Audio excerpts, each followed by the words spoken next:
Hello once again welcome to the remedial chemistry. तो आज के इस वीडियो लेक्चर में हम लोग बात करेंगे limitations of crystal field theory. तो अब तक हम लोग वीबीटी सीएफटी दोनों ही थ्योरीज़ के बारे में पढ़ चुके हैं। सीएफटी के रिगार्डिंग जो भी चीज़ें सीख सकते थे वो सारी चीज़ें हम लोगों ने डिटेल में समझी। लास्ट लेक्चर हमारा कलर स्पेक्ट्रा के ऊपर था। आई होप आप लोगों ने वो वीडियो देख लिया होगा। बहुत यूज़फुल वीडियो है, अगर नहीं देखा है तो लिंक उसका डिस्क्रिप्शन बॉक्स में मिल जाएगा, जाओ और उसे देख लो। तो कलर के सारे कॉन्सेप्ट मैंने क्लियर किए। तो आज बात करते हैं लिमिटेशन ऑफ सीएफटी। अब जाहिर सी बात है, अगर आप लिमिटेशन देखने आए तो आपको सीएफटी के बारे में तो नॉलेज होगी ही कि सीएफटी का कहना क्या था। फिर भी एक दो पॉइंट में रिलेट करते हुए चलूँगा ताकि आप लोगों को कोई प्रॉब्लम ना हो। तो सीएफटी का कहना ये था कि मेटल और लिगेंड्स के बीच में इंटरेक्शंस कैसे होते हैं, आयनिक इंटरेक्शंस होते हैं। मेटल और लिगेंड्स के बीच में इंटरेक्शंस कैसे होंगे, आयनिक। उसके लिए मेटल पे कोई ना कोई चार्ज होना ज़रूरी है, और नॉर्मली वो कैसा चार्ज होता है, पॉजिटिव।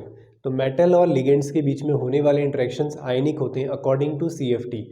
और जब हम लोग सीएफटी पढ़ते हैं तो आप लोग देखते हैं वहाँ पर स्प्लिटिंग किसकी होती है, कौन से ऑर्बिटल स्प्लिट्स होते हैं, डी ऑर्बिटल्स। ठीक है, सब कुछ डिटेल में आप लोगों ने देखा हुआ है। तो सबसे पहला पॉइंट यही है कि क्रिस्टल फील्ड थ्योरी में सिर्फ डी ऑर्बिटल्स को इन्वॉल्व किया गया, S and P orbitals are totally ignored. ठीक है, तो एस और पी ऑर्बिटल्स को इग्नोर कर दिया गया, उन्हें बॉन्डिंग में पार्टिसिपेशन के लिए कुछ भी बताया नहीं गया। पहली लिमिटेशन ये है। दूसरी लिमिटेशन ये है, नो बॉन्ड फॉर्मेशन या no covalent bond formation between metal and ligands. CFT के अकॉर्डिंग मेटल और लिगेंड्स के बीच में कोई बॉन्ड बनते ही नहीं है, वहाँ तो सिर्फ क्या होते हैं, इंटरेक्शंस होते हैं। थर्ड पॉइंट ये है कि क्रिस्टल फील्ड थ्योरी पढ़ने के बाद भी हम ये नहीं जान पाए कि स्ट्रॉन्ग लिगेंड क्यों होते हैं और वीक लिगेंड क्यों होते हैं। हालांकि मैंने स्पेक्ट्रोकेमिकल सीरीज पढ़ाते टाइम आप लोगों को एक आइडिया दिया था कि थोड़ा बहुत हम कैसे जज कर सकते हैं, लेकिन सीएफटी ने कुछ नहीं बताया। तो हम बोलेंगे कि स्ट्रेंथ ऑफ लिगेंड्स के बारे में कोई भी आइडिया यहाँ से नहीं आ पाया। Strength of ligands can not be explained. Is that clear? तो एस और पी ऑर्बिटल्स की कोई बात नहीं हुई। मेटल और लिगेंड्स के बीच में कोवेलेंट बॉन्ड बनेंगे, इसके बारे में कोई बात नहीं हुई। स्ट्रेंथ की वीक लिगेंड कब होगा, स्ट्रॉन्ग लिगेंड कब होगा, इसके बारे में कोई बात नहीं की गई। और कि क्या मेटल और लिगेंड्स के बीच में पाई बॉन्ड भी बन सकते हैं, इसके बारे में भी कोई बात नहीं हुई, जो कि हम थोड़ी देर बाद इसी वीडियो में कर रहे होंगे। मेटल कार्बोनिल में हम बैक बॉन्डिंग के बारे में भी जानेंगे। तो बैक बॉन्डिंग होगी तो पाई बॉन्ड बनेगा, क्योंकि पहला सिग्मा बन चुका होगा। तो ये तो बॉन्ड बनने की बात ही नहीं कर रहा है, तो पाई बॉन्ड को तो कहाँ से ही समझा पाएगा। तो इसके बारे में भी कोई एक्सप्लेनेशन इस थ्योरी से नहीं आता है। उसके बाद लास्ट पॉइंट हम ये कह सकते हैं कि क्रिस्टल फील्ड थ्योरी जो है वो न्यूट्रल कॉम्प्लेक्सेस की फॉर्मेशन को नहीं समझा सकती। न्यूट्रल कॉम्प्लेक्सेस, एग्जाम्पल NiCO का होल 4, जहाँ पर लिगेंड्स भी न्यूट्रल है और मेटल भी न्यूट्रल है। तो अगर सीएफटी में मैंने जैसे पहले कहा कि आयनिक इंटरेक्शन होने, अब ये भी न्यूट्रल है, ये भी न्यूट्रल है, इसका मतलब इनके बीच में तो कोई इलेक्ट्रोस्टैटिक फोर्स ऑफ अट्रैक्शन काम करेगा ही नहीं। तो इसका मतलब फिर तो बॉन्ड बनने नहीं चाहिए थे, लेकिन ऐसे कंपाउंड एग्जिस्ट करते हैं। FeCO का होल 5, वहाँ पर आयरन की ऑक्सीडेशन स्टेट 0 है और कार्बोनिल यानी कि CO न्यूट्रल होता है। तो ये कॉम्प्लेक्सेस कैसे बने, आई होप क्लियर हो गया होगा। तो लिमिटेशन याद हो गई सीएफटी की। पहला, S और P ऑर्बिटल्स को इग्नोर कर दिया गया। दूसरा, मेटल और लिगेंड्स के बीच में किसी भी बॉन्ड के बनने की बात नहीं की गई। थर्ड है स्ट्रेंथ ऑफ लिगेंड्स, की लिगेंड्स जो हैं वो स्ट्रांग होंगे, वीक होंगे, इसके बारे में कोई बात नहीं हुई। कि क्या मेटल और लिगेंड के बीच में पाई बॉन्ड भी बन सकते हैं, लेकिन हम जानेंगे आगे कि बन सकते हैं, लेकिन सीएफटी के अकॉर्डिंग ऐसा कुछ नहीं है। न्यूट्रल कॉम्प्लेक्सेस कैसे बन गए फिर, अगर सीएफटी की बात बिल्कुल सही है तो ये कॉम्प्लेक्सेस कैसे बन सकते हैं। तो इन बातों को वो एक्सप्लेन नहीं कर पाई, वो कलर को बहुत अच्छा एक्सप्लेन कर पाई। तो ऐसा नहीं है कि ये थ्योरी गलत हो गई CFT हमारी, बच्चे ये परेशान होते हैं कि सर लिमिटेशन आ गई, इसके अकॉर्डिंग तो ये अजम्पशन गलत हो गया। तो ये अजम्पशन सही मानते हुए बहुत सारी चीज़ें एक्सप्लेन हुई। इसका मतलब ये है कि सारे कोऑर्डिनेशन कंपाउंड को एक ही थ्योरी से नहीं समझाया जा सकता, कि जैसे आप सब देखने वाले बच्चों को एक ही तरीके से नहीं समझाया जा सकता।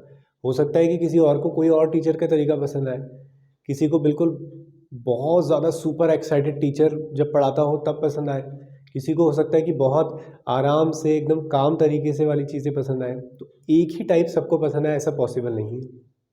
ऐसा ही टीचर के लिए भी है कि उन्हें किसी को इस तरीके के स्टूडेंट पसंद है कि बहुत रिलैक्स मोड में पढ़ते हैं, कुछ जो फटाफट से बहुत ज़्यादा एक्टिव रहते हैं, तो वो अलग अलग है ना। तो इसका मतलब ये थोड़ी कि एक टीचर गलत हो गया, एक बच्चा गलत हो गया, सही हो गया, ऐसा कुछ नहीं है। बस आप ये कहेंगे कि हमें उनका अच्छा क्लैरिटी के साथ समझ में आता है, ठीक है, उनके साथ हमारी बॉन्डिंग अच्छी बनती है। वैसा ही यहाँ पर भी है कि CFT बहुत सारे कॉम्प्लेक्सेस को समझा पाती, कुछ कॉम्प्लेक्सेस नहीं एक्सप्लेन कर पाती, तो उनके लिए कुछ और फंडे रहेंगे, ठीक है। तो इसका मतलब ये नहीं कि पूरी थ्योरी गलत हो जाएगी। तो आई होप CFT क्लियर हो गई होगी। तो CFT को आप याद रखेंगे कलर के लिए, और भी काफ़ी सारी चीज़ें हैं जो काफ़ी ठीक ठाक ये एक्सप्लेन कर लेता है। लिमिटेशंस आप लोगों के सामने रही। अब हम बात करने वाले हैं बॉन्डिंग इन कार्बोनिल्स, यानी कि इस टॉपिक को हम टच करने वाले हैं। तो चलिए स्टार्ट करते हैं। तो अब जो हमारा अगला टॉपिक है वो है metal carbonyls. Metal carbonyls, carbonyl जानते हो, CO, तो मेटल कार्बोनिल्स उन्हें बोल दिया जाता है। तो इसके बारे में हम डिस्कस करते हैं कि यहाँ पे किस तरीके की बॉन्डिंग रहने वाली है, जो काफ़ी इंटरेस्टिंग होने वाला है। तो चलिए देखते हैं। तो मेटल कार्बोनिल का मतलब ये है कि मेटल और कार्बन मोनोऑक्साइड। सबसे पहले मैं इसके स्ट्रक्चर की बात करता हूँ आप लोगों से। बेटा कार्बन मोनोऑक्साइड, कार्बन और ऑक्सीजन के बीच में हमने डबल बॉन्ड बना दिया, राइट। कार्बन के लास्ट में होते हैं 4 इलेक्ट्रॉन्स, 2 इलेक्ट्रॉन उसने ऑक्सीजन के साथ शेयर कर लिए हैं, 2 इलेक्ट्रॉन्स बच गए हैं, क्लियर। ऑक्सीजन के लास्ट में होते हैं 6 इलेक्ट्रॉन्स, 2 यहाँ यूज़ हो गए हैं, बचे कितने, 4 इलेक्ट्रॉन बच गए हैं। अब मुझे बताइए क्या कार्बन का ऑक्टेट कंप्लीट हुआ है, नहीं हुआ। 1 2 3 4 5 6, तो क्यों ना हम एक और ऑक्सीजन के दोनों इलेक्ट्रॉन ऑक्सीजन के इसको दे दें, मतलब शेयर कर दें, तो एक कोऑर्डिनेट बॉन्ड बन जाएगा। तो इसलिए आप कार्बन मोनोऑक्साइड को लिखते हो C ट्रिपल बॉन्ड O, और ऑक्सीजन पे भी एक लोन पेयर है। और इंटरेस्टिंग बात यह है कि कार्बन पर भी एक लोन पेयर प्रेजेंट है। क्लियर हुआ। तो सबसे पहली बात तो कार्बोनिल का स्ट्रक्चर समझ में आना चाहिए। देख लो एक बार वीडियो पीछे करके, कहीं पर प्रॉब्लम है तो मेटल और कार्बोनिल के बीच में ऐसा कुछ बॉन्ड बन गया होगा। यहाँ पे लोन पेयर जिंदा रहेंगे, कार्बन से आपने इलेक्ट्रॉन डोनेट कर दिए हैं, यानी कि लिगेंड से मेटल को इलेक्ट्रॉन डोनेट कर दिए गए हैं, राइट। तो पहला इंटरेक्शन कौन सा इंटरेक्शन होता है इसमें, सिग्मा इंटरेक्शन होता है। हमेशा पहला इंटरेक्शन हर लिगेंड का मेटल के साथ क्या होगा, सिग्मा इंटरेक्शन, क्योंकि कोऑर्डिनेट बॉन्ड बन रहा है, सिंगल बॉन्ड बन रहा है बेसिकली। कोवेलेंट और कोऑर्डिनेट में कोई फर्क नहीं होता है, दोनों 2 इलेक्ट्रॉनों से बनते हैं। तो सिंगल बॉन्ड बना है तो पहला इंटरेक्शन है सिग्मा। उसके बाद अगर एक और बॉन्ड इनके बीच में बन गया तो वो कौन सा इंटरेक्शन होने वाला है, यस, कौन सा, पाई इंटरेक्शन होने वाला है। तो सिग्मा इंटरेक्शन कैसे हुआ,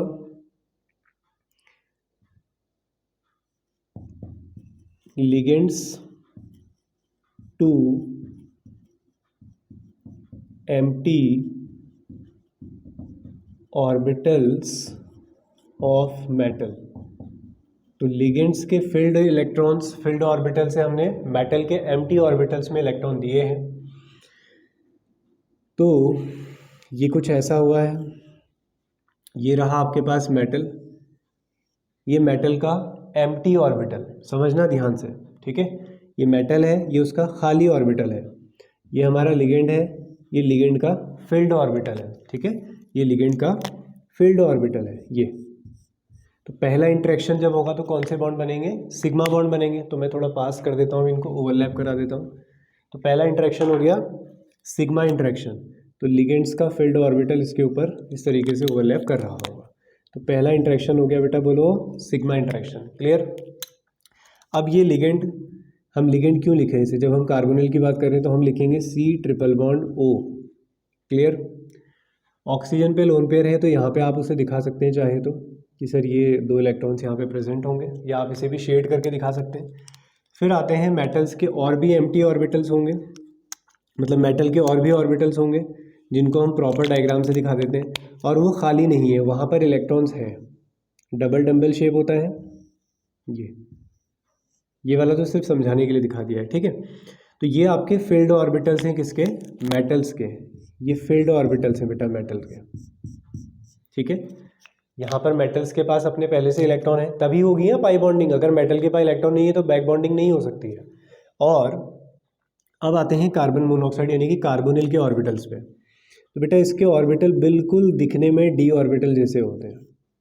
उसका थोड़ा सा रीज़न मैं आप लोगों को अभी समझाऊंगा, अगर तुम्हें थोड़ी बहुत एमओटी याद है तो ये फील्ड ऑर्बिटल है आपके मेटल के, ये एम्प्टी ऑर्बिटल है कार्बन मोनोऑक्साइड यानी कि कार्बोनिल के। तो यहाँ से इनके बीच में जो इंटरेक्शन होगा बेटा, वो इंटरेक्शन कौन सा है? पाई, और बीच वाला कौन सा था? सिग्मा।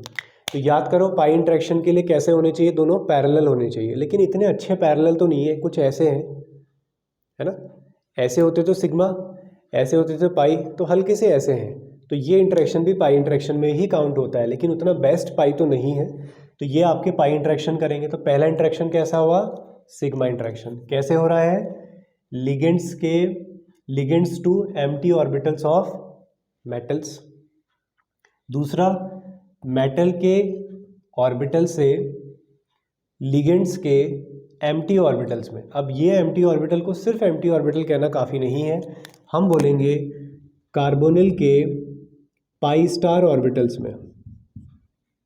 पाई स्टार का मतलब है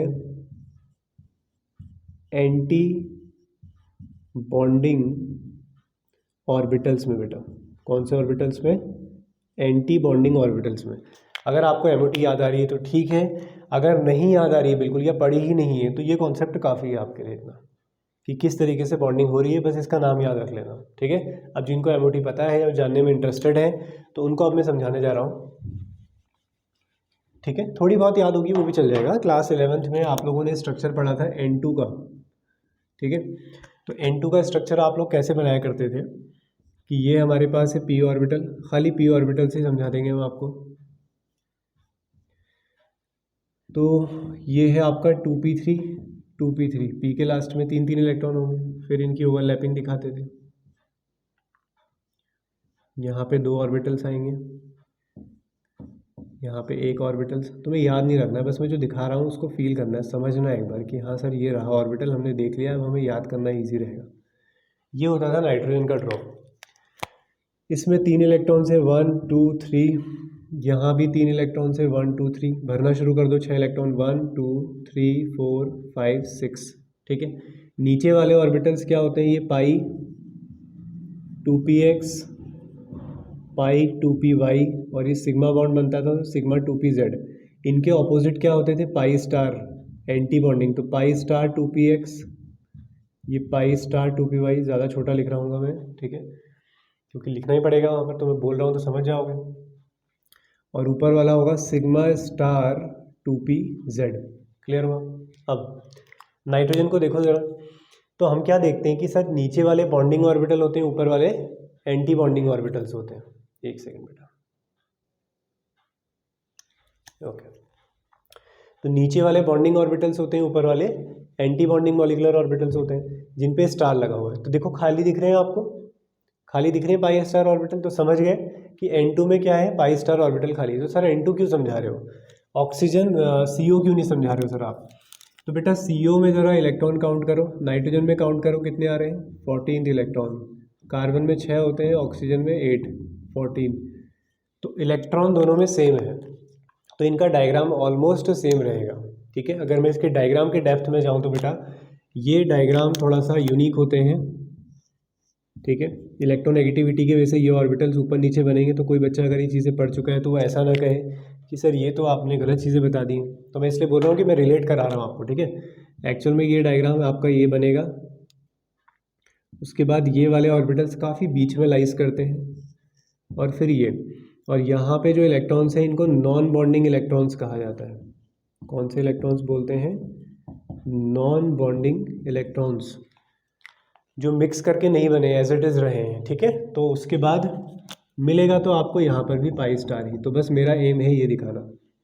जिसको यहाँ से समझ में आ गया है वो भी ठीक है, जिसको ये रियल डायग्राम आता था और उसने रिलेट कर लिया है वो भी ठीक है। ठीक है, तो चले, और जिसको दोनों नहीं आते हैं वो यहाँ से समझ गया है तो वो और ज़्यादा ठीक है। चलिए, तो पहला इंटरेक्शन लिगेंड्स का मेटल के साथ सिग्मा इंटरेक्शन होगा। फिर अगर मेटल के पास फिल्ड ऑर्बिटल है और जो सामने है अगर वो इलेक्ट्रॉन एक्सेप्ट कर सकता है, तो आप लोगों के लिए कार्बोनिल एक एग्जांपल है उसका, हम क्योंकि वही पढ़ रहे हैं अभी, और भी होते हैं पाई एक्सेप्ट करने वाले। तो यहाँ पर मेटल के फील्ड ऑर्बिटल से इसके पाई स्टार यानी कि एंटी बॉन्डिंग ऑर्बिटल्स में इलेक्ट्रॉन जाएंगे। अब आखिरी सवाल आप लोगों के जहन में क्या हो सकता है कि सर इनका ड्रॉ इनके जैसा क्यों है? अगर ये पी ऑर्बिटल्स हैं तो पी ऑर्बिटल तो ऐसे होते हैं। तो बेटा पाई स्टार की जो सिमेट्री होती है, अगर खाली इसकी सिमेट्री बोलते हैं आप तो बिल्कुल सही है, आप पी ऑर्बिटल जैसे बनाते हो वैसे ही बनेगा। लेकिन पाई स्टार जो होते हैं ना उनकी सिमेट्री कैसी होती है? डी ऑर्बिटल जैसी। ठीक है, तो ये थोड़ा सा नॉलेज बढ़ जाएगी आपकी यहाँ से। पाई स्टार की जो सिमेट्री होती है वो होती है डी ऑर्बिटल जैसी, और सिग्मा स्टार की जो सिमेट्री होती है वो होती है पी ऑर्बिटल जैसी। यानी कि सिग्मा स्टार कुछ ऐसा दिखाई देता है पी ऑर्बिटल जैसा, और पाई स्टार कैसा दिखाई देता है आपको? डी ऑर्बिटल जैसा दिखाई देता है। क्लियर हुआ? इसलिए ऐसा बना हुआ है। आई होप मेटल कार्बोनिल का स्ट्रक्चर आप लोगों को क्लियर हो गया होगा। अब हम लास्ट कुछ एग्जांपल देख लेते हैं मेटल कार्बोनिल के, फिर मेटल कार्बोनिल की कहानी हो गई ख़त्म। अच्छा, एक चीज़ और, इसी को क्या कहा जाता है बेटा? Back bonding. अच्छा, मैं एक दो चीज़ें और बताना भूल गया इसमें, थोड़ा स्पेस बना लेते हैं यहाँ पे। अब अपने कॉन्सेप्ट पे वापस आते हैं। तो हम लोगों ने पाई बॉन्ड बनता हुआ देख लिया है, तो अब मैं इसको थोड़ा सा सिंपल वे में दिखाता हूँ। तो मेटल और लिगेंड्स के बीच में बना पहले क्या, चलो कार्बोनिल लिखा देते हैं। तो मेटल और लिगेंड्स के बीच में बना पहला सिग्मा बॉन्ड। अब मेटल्स ने अपने इलेक्ट्रॉन दिए, तो अब मेटल और कार्बन के बीच में क्या आने वाला है? Double bond. तो इसी को कहा जाता है बैक बॉन्डिंग, और इसी को कहा जाता है synergic bonding. Synergic bond, synergic bonding, synergic effect भी इसी कहा जाता है। ठीक है, तो बैक बॉन्डिंग हो गई। अब यहाँ पे आप क्या ऑब्जर्व करते हैं कि सब मेटल और कार्बन के बीच के बॉन्ड क्या हो गए? स्ट्रॉन्ग। तो यहाँ से एक सवाल और निकल कर आ जाता है कि अगर आपसे पूछा जाए कि मेटल कार्बोनिल स्ट्रॉन्ग क्यों होते हैं, स्ट्रॉन्ग का मतलब ये है कि मेटल से कार्बोनिल को अलग करना डिफिकल्ट क्यों है? तो डबल बॉन्ड करेक्टर आ रहा है यार, है ना? डबल बॉन्ड करेक्टर है बैक बॉन्डिंग की वजह से, तो मेटल और कार्बोनिल के बीच में डबल बॉन्ड करेक्टर देखने को मिल जाता है due to back bonding synergic effect, जिससे मेटल और कार्बन के बीच का डबल बॉन्ड करेक्टर बढ़ेगा, आई मीन स्ट्रेंथ बढ़ जाएगी, तो बॉन्ड लेंथ क्या हो जाएगी? कम। बॉन्ड लेंथ पे सवाल कभी पूछा जाए तो मेटल कार्बोनिल की बॉन्ड लेंथ क्या हो जाती है? कम होती है, जैसे आप एक्सपेक्ट कर रहे थे due to double bond character. और कार्बोनिल की डबल बॉन्ड लेंथ आप सोच रहे थे ट्रिपल बॉन्ड है, लेकिन ट्रिपल बॉन्ड अब नहीं रहा, तो इसकी बॉन्ड लेंथ बढ़ जाएगी, इसकी कम हो जाएगी। यहाँ पे बॉन्ड स्ट्रेंथ इंक्रीज होगी, यहाँ पे बॉन्ड स्ट्रेंथ डिक्रीज होगी। अब लास्ट बस अब हम एग्जांपल पे आते हैं, बाकी सारी चीज़ें तुम्हें आ गई हैं। तो बेटा अब हम देखेंगे मेटल कार्बोनिल के कुछ एग्जांपल्स, जैसे NiCO का होल 4 निकल के साथ, ये ऑक्सीडेशन स्टेट 0 ही आएगी, न्यूट्रल एग्जांपल है सारे। तो ये टेट्राहेड्रल ज्योमेट्री का होता है, मैंने VBT वाले एग्जाम्पल लेक्चर में सिखाए हुए हैं कि कैसे पेयरिंग वगैरह होती है। तो ये टेट्रा कार्बोनिल निकल आ गया आपका। ऐसे ही एक एग्जांपल है आपका FeCO का होल 5, FeCO का होल 5। तो ट्राइगोनल बाइपिरामिडल, कुछ ऐसा टफ नहीं है इसकी ज्योमेट्री में, जैसे आप लोग सुनते आए हो क्लास 11th से, वैसी ही है। तो ट्राइगोनल बाइपिरामिडल लिख लोगे ना, यहाँ पर लिख लो tetrahedral trigonal bipyramidal, TBP, trigonal bipyramidal. एक एग्जांपल और है CrCO का होल 6, CrCO का होल 6, ये भी बिल्कुल सिंपल है, ये भी तुम्हें आता है। ऑक्टाहेड्रल बना दो बस इसको,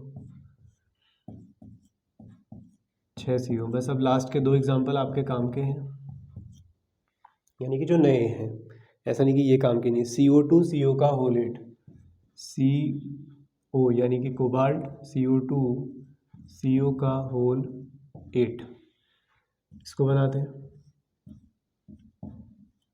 तो यहाँ पे आपको ब्रिज बॉन्डिंग भी देखने को मिलती है। तो 2 कार्बोनिल आपके ब्रिज बॉन्ड बना रहे होते हैं, यानी कि दोनों मेटल से जुड़े होंगे। काउंट कर लो, कार्बन से ही हो गया बॉन्डिंग सब जगह, इसको भी उल्टा बना सकते हो। तो 3 3 6 7 8 और एक बॉन्ड प्रेजेंट होता है मेटल और मेटल के बीच में। एक बार देख लेना इसको, होगा वैसे यहाँ पे प्रेजेंट, ठीक है। और एक लास्ट एग्जांपल, Mn2CO10, Mn2CO का होल 10, इस ज्योमेट्री को देख लेते हैं। तो यहाँ पर भी मेटल और मेटल के बीच में एक बॉन्ड प्रेजेंट है। कितने, 10 कार्बोनिल है ना आपके पास।